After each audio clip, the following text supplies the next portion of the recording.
धनु राशि 2022 मार्च का महीना कैसा रहेगा, आइए जानते हैं धनु राशि वालों के लिए क्या प्रेडिक्शन निकल कर आता है। उससे पूर्व बता देना चाहती हूँ कि हम जो प्रेडिक्शंस लेते हैं वो कौन से लेते हैं, चंद्र राशि वाले।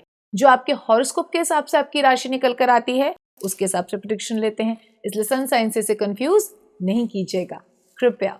चलिए आइए जानते हैं मार्च का महीना 2022 धनु राशि वालों के लिए कैसा रहेगा। तो जितने भी जातक धनु राशि के मैं उन्हें बता देना चाहती हूँ, you will lose your focus.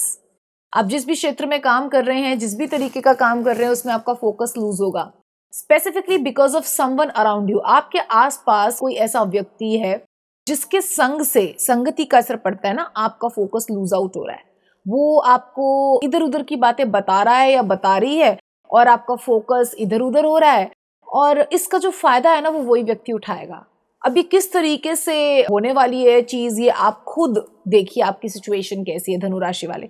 चाहे वो बिजनेस है, चाहे वो नौकरी है, चाहे वो प्रोफेशन है, आपने लोगों की बातों से कैरिड अवे नहीं होना, उनकी फ्लैटरी से कैरिड अवे नहीं होना, उनकी बातों के हिसाब से खुद को नहीं चलाना। ठीक है, गीता पढ़िए, पुराण पढ़िए, उसके अंदर कोई ना कोई सीख आती रहती है, उस हिसाब से चलना है। जब हम रोज किसी एक ग्रंथ का पठन पाठन करते हैं श्रोतागणों, तो जब हम रोज ही करते हैं, एवरीडे करते हैं, तो जब हमारी लाइफ में कोई मुसीबत का टाइम आने वाला होता है या ऐसी कोई बात होती है, तो कोई ना कोई ऐसी सीख आप उस दिन पढ़ लेते हैं। ये एक चमत्कार होता है प्रभु का। जिस दिन वो परेशानी आने वाली है ना, उस दिन या उसके अगले दिन आपको कोई एक ऐसी सीख मिल जाएगी ग्रंथ को पढ़ते पढ़ते कि आपको एकदम से समझ में आएगा कि मुझे ये चीज ऐसे करनी है। That is good for you. लेकिन आसपास के लोगों की राय के हिसाब से खुद को चलाना मूर्खता होगी। और मैं देखती हूँ फोकस लूज करेंगे और समझ रहे होंगे सब कुछ आपके हिसाब से चल रहा है, पर आपके हिसाब से वस्तुतः कुछ नहीं चल रहा होगा। एंड प्लीज एक बार चेक कराइएगा अपने हॉरोस्कोप का, किसी ज्योतिषी से पूछ के, किसी पंडित जी से पूछ के कि कालसर्प योग तो नहीं है आपकी पत्रिका में, क्योंकि कालसर्प योग हो सकता है, ऐसा आ रहा है, चांसेस हैं। और अगर वो योग है तो उसकी पूजा करा लीजिए, क्योंकि उस योग की कुछ खासियत ही ये होती है कि आपके होते होते काम बिगड़ जाते हैं। ये इंडिकेशंस बता रही हूं मैं, ऐसा हो तो समझ लीजिए कालसर्प योग है। पर किसी ज्योतिषी से पहले कंसल्ट करा लीजिएगा अपने हॉरोस्कोप को और उसकी पूजा करवा लीजिएगा। ठीक है, ओके।